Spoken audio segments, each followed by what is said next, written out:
बिस्मिल्लाहिर्रहमानिर्रहीम। जनाबा story share करनी है दो।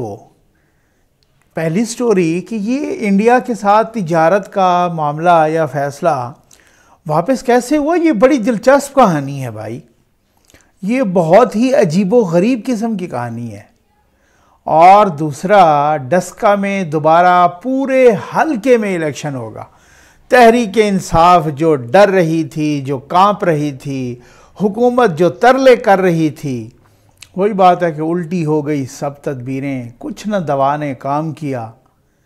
देखा उस बीमारी दिल ने आखिर काम तमाम किया।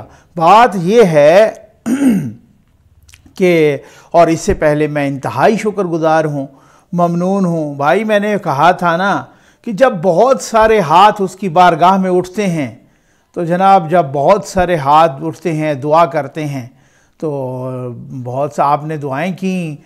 मैं अल्हम्दुलिल्लाह सेहतयाब हो गया और जनाब कोरोना से लड़ने में कामयाब हो गया अल्हम्दुलिल्लाह। और ख़ास तौर पे मैंने कहा था कि जब वो रोज़ा रसूल पे लोग बैठ के, आप कसम से यकीन करें, मुझे वहाँ से मैसेजेस आते थे कि जनाब हम मस्जिद नबवी में बैठ के, रोज़ा रसूल पे बैठ के, काबतुल्लाह में बैठ के आपके लिए दुआएं कर रहे हैं। तो मैं बहुत ममनून हूँ जनाब। मैं गुनाहगार सा इंसान हूँ, आप मुझसे इतनी मोहब्बत करते हैं। अल्लाह ताला आपको खुश रखे, जज़ाए खैर दे। तो आप बाकी मेरे घर वालों के लिए, अम्मी के लिए, बच्चों के लिए, मिसेस के लिए, सबके लिए दुआ फरमाइए कि उनका भी अल्हम्दुलिल्लाह स्टेबल हैं, लेकिन सबकी खैर खैरियत हो पूरे पाकिस्तान की। लेकिन मुझे हैरानी है और मुझे दुख भी है कि कल मैं एक रिपोर्ट पढ़ रहा था ब्लूमबर्ग की। उसमें लिखा था कि जनाब पाकिस्तान को अपनी 75% आबादी को कोरोना वैक्सीन लगाने के लिए 10 साल का अरसा चाहिए। और साथ ये भी लिखा था कि इंडिया को अपनी आबादी को, पूरी आबादी को, या इंडिया इसी रेशो में, इसी तनासब में लगाए तो उसे 4 साल का अरसा चाहिए। अब कहाँ इंडिया की आबादी 1 अरब 30 करोड़ से ज़्यादा और हमारी 20-22 करोड़, तो वो अगर पूरी आबादी को या 75% को लगाए तो उसे 4 साल चाहिए और हमें 10 साल चाहिए। माफ़ कीजिएगा, लेकिन यहाँ पे मसला ये है कि अगर चोरी करके VVIPs को लगानी हो ना वैक्सीन, जैसे लाहौर में चोरी हुई हॉस्पिटल से, वहाँ 10 मिनट चाहिए। गरीब को लगानी हो तो अभी तो मांगे तांगे की, और अभी तो हदिया किसी ने कर दिया, चाइना ने, बाकी ने, किसी ने, तो वो हो गया ना। ख़रीदारी तो हुई कोई नहीं ना। और चाहे अब सिंध ने भी कहा है कि हमें तो एक फूटी कोड़ी की भी कुछ नहीं मिली वैक्सीन ना। ख़रीदारी तो हुई कोई नहीं। जो बाकी मांगी तांगे की आई है, बजाय इसके कि वो फ्रंट लाइन वर्कर्स को लगती, वो चोरी चोरी हो के खैर से वज़रा के घरों में, ब्यूरोक्रेट्स के घरों में, हुकूमती ज़ुमा के घरों में वहाँ लग रही है। ठीक है ना। तो सब क्या करें अब, जो है ना, उस हवाले से चलें आ जाएं जनाब। सबसे पहले बड़ी दिलचस्प कहानी, मैं, आप यकीन करें कि इसको जितनी दफ़ा सुना पढ़ा ना, मेरी हंसी छूट गई। मैं बिल्कुल हंसी नहीं रोक सका। आपको आज मैं 2 लतीफ़े सुनाऊंगा, ठीक है ना। आमतौर पे आप कहते होंगे कि यार ये नकवी साहब ये क्या है, लेकिन आज मैं ज़रूर सुनाऊंगा। बड़े मज़े के लतीफ़े हैं। आपने ये लतीफ़े ज़रूर सुनने हैं। अच्छा, उसमें एक तो मुझे लतीफ़ा किसी ने भेजा, और भेजा वही मियाँ वाली से। क्या बात है, ठीक है ना, बहुत ज़बरदस्त किस्म का। मैं आता हूँ जनाब कि इंडिया का जो तिजारत का फ़ैसला ये कैसे वापस हो गया।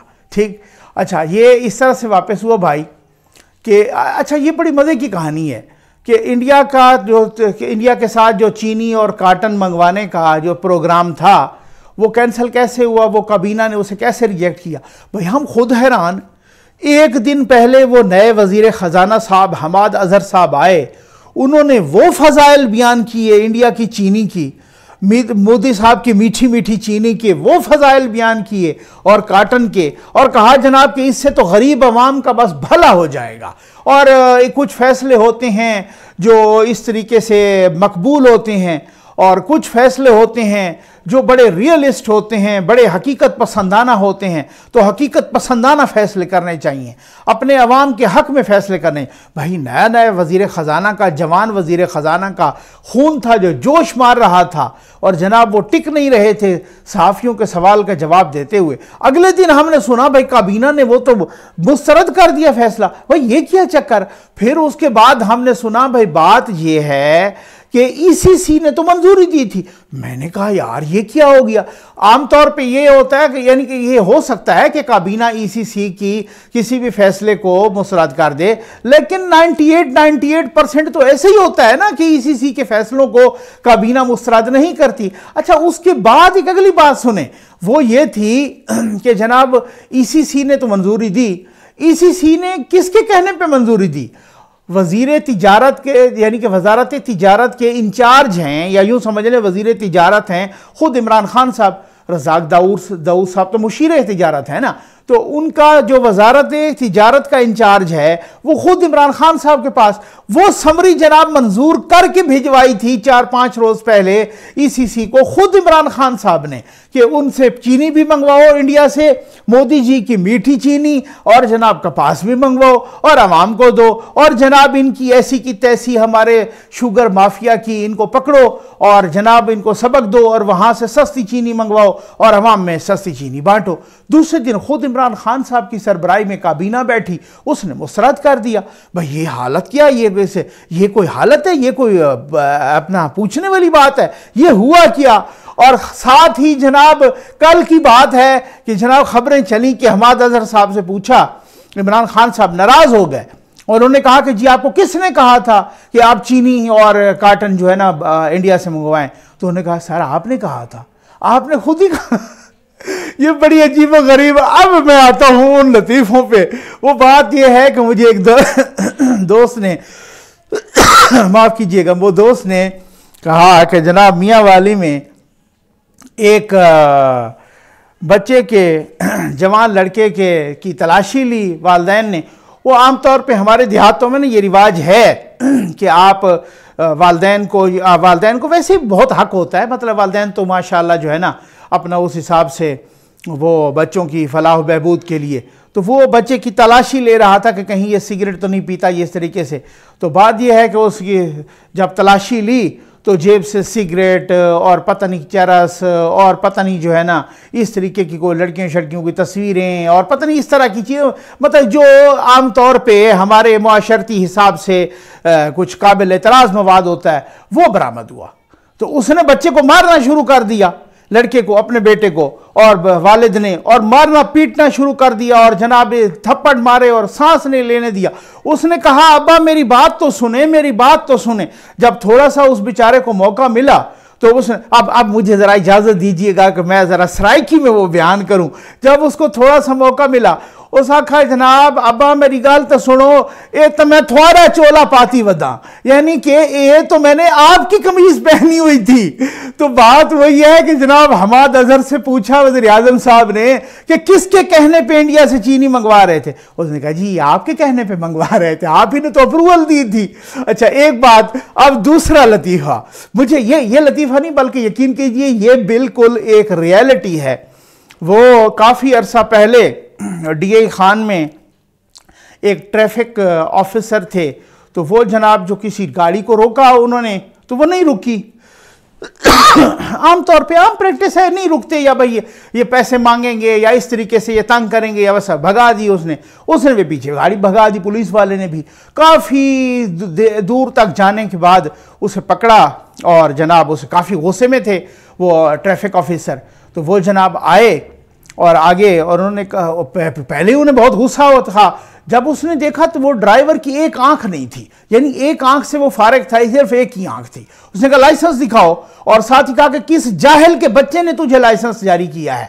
जब उसने लाइसेंस दिखाया तो वो बेचारा चुप करके जो है ना उसको वापस किया लाइसेंस, क्योंकि उस लाइसेंस पे उसी पुलिस वाले के, उसी ट्रैफिक वाले के अपने दस्तखत मौजूद थे। तो मुझे ये दोनों लतीफ़े बड़े याद आए कि हमाद अजहर साहब से इमरान खान साहब ने पूछा कि आपको किसने कहा था कि चीनी मंगवाओ इंडिया से, आपको किसने कहा था कि कपास मंगवाओ इंडिया से। उन्होंने कहा जी आपने तो कहा था, आपने तो मंजूरी दी थी। ये वो हालात हैं, ये हमारी हुकूमत है, ये हुकूमत की सीरियसनेस है, ये रियासत की सीरियसनेस है। अब मैं ये तो कह नहीं सकता ये ग्लोबल विलेज है कि कहीं इंडिया को पता न चल जाए ऐसी गैर संजीदा रवैये का। वो तो पता चल गया होगा, उनके मीडिया को भी पता चल गया है, उनकी हुकूमत को भी पता चल गया है। भाई जब कोई फैसला किया जाता है तो ऐसे यू टर्न लेके अजीम लीडर नहीं बना जाता। फिर आपको चाहिए था कि जनाब अब आपने कश्मीरियों पे भी एहसान थोप दिया।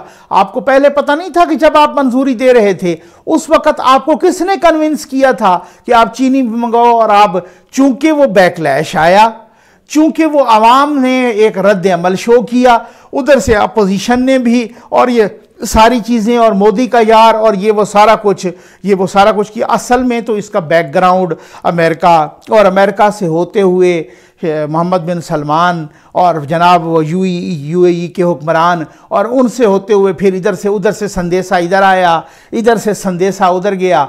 तो फिर अगर तिजारत का फैसला किया ही था, वो क्या कहते हैं पंजाबी में कि नानी खसम कीता बुरा कीता कार्य के छड़ देता और ही बुरा कीता है, इसी तरह ही कहते हैं ना। मतलब मैं थोड़ा सा यूँ समझ लें, तस्हीह कर लीजिएगा। तो बात ये है कि इस तरह का ये अब क्या तासुर जाएगा, क्या बाशऊर हलकों में, सीरियस हलकों में इंटरनेशनल कम्युनिटी को क्या तासुर जाएगा कि पाकिस्तान किन के हथे चढ़ा हुआ है, पाकिस्तान की हुकूमत कैसी हुकूमत है, क्या गैर संजीदा हरकत हो रही हैं, क्या यू टर्न ले के अजीम लीडर बन रहे हैं।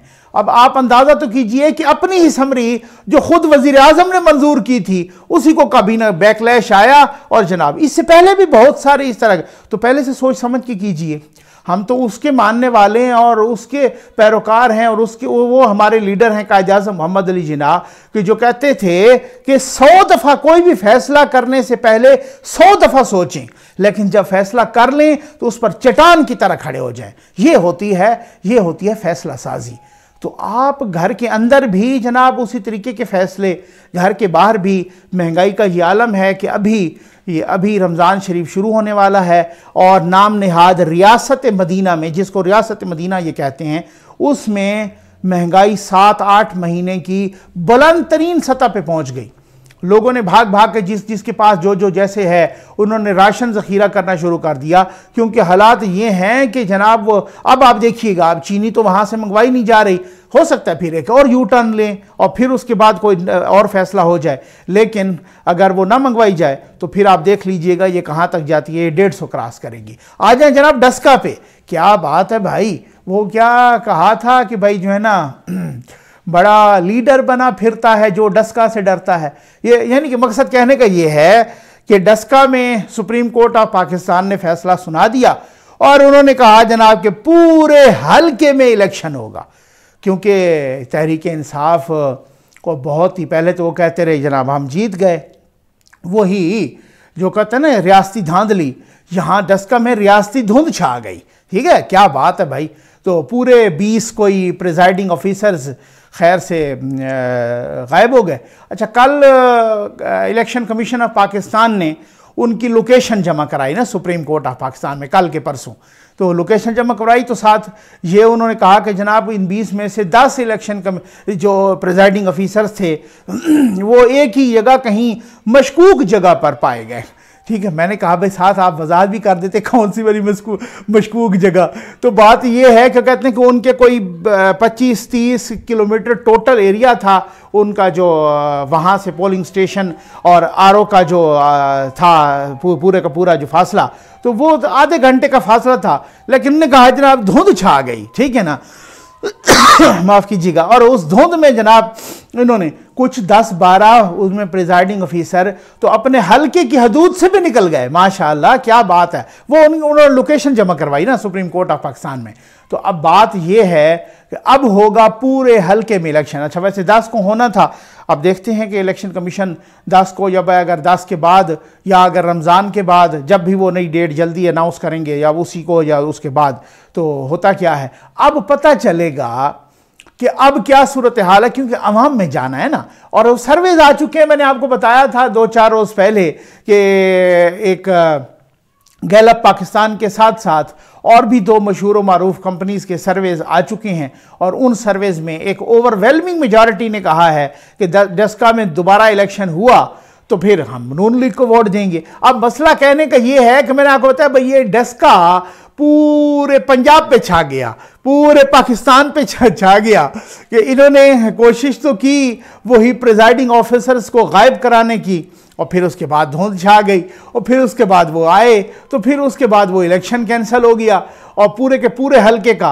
और फिर पीटीआई घबरा गई और फिर वो सुप्रीम कोर्ट चली गई, और फिर उसके बाद उन्होंने तरले मिन्नतें शुरू की कि किसी तरीके से उसी को 10-15 जो हलके हैं उन्हीं में हो जाए इलेक्शन दोबारा पूरे, क्योंकि यानी कि ये वो पीटीआई है जो अवाम में जाने से डर रही है। यानी कि अब आप अंदाजा करें कि जिसके बारे में कप्तान साहब के बारे में कहा जाता था कि उन्होंने जनाब वो इंडियन खिलाड़ी को दोबारा मौका दे दिया वकार यूनुस की बात पे और वो दोबारा आउट हो गया, वही कप्तान साहब दोबारा अवाम में जाने से, भाई कहा तो यही था ना इलेक्शन कमीशन ने कि अवाम में चले जाएं, को किसी के हक में फैसला तो नहीं दिया था, उन्होंने कहा दोबारा अवाम में चले जाएं, बरोला ही खत्म, ठीक है ना। यानी कि आप अंदाजा कर लें, अब इससे आपको अच्छी तरह से अंदाजा होगा कि पीटीआई कितनी गैर मकबूल हो गई है। यानी एक जमात, सियासी जमात जो अवाम में जाने से इतनी खाइफ हो, इतनी खौफजदा हो, उसको आपको पता है कि फिर उस, और हुकूमत भी उनकी अपनी हो, ठीक है, वफाक की भी उनकी अपनी हो, पंजाब की उनकी अपनी हो, तब भी वो अवाम में जाने से खफा हो, इतनी खाइफ हो और खौफजदा हो, तो फिर आप खुद बताएं कि अगले इलेक्शन में क्या हाल होना है, आप इसी से अंदाजा कर लें। डस्का का इलेक्शन एक बड़ा दिलचस्प, 2 इलेक्शन बड़े दिलचस्प होंगे भाई। एक NA 249 जो मिफ्ता इस्माइल साहब वाला होगा। मिफ्ता इस्माइल साहब ने टाफियां जनाब बना के शुरू कर दी हैं, बड़े दिलचस्प आदमी हैं कि मिफ्ता उस टाफी पे लिखा हुआ, और NA 249 मुस्लिम लीग नून, ये टाफियां मैं देख रहा था कराची में उन्होंने बांटनी छांटनी शुरू कर दी हैं। NA 249 का इलेक्शन भी और अब डस्का का इलेक्शन भी, ये ज़बरदस्त इलेक्शन होगा। इससे पता चलेगा कि जनाब कौन कितने पानी में है, किसकी मकबूलियत है, क्या कौन कहाँ खड़ा है, और अवाम में किसको पजीराई हासिल है। उम्मीद आपको वीडियो पसंद आई होगी। आपका बहुत बहुत शुक्रिया।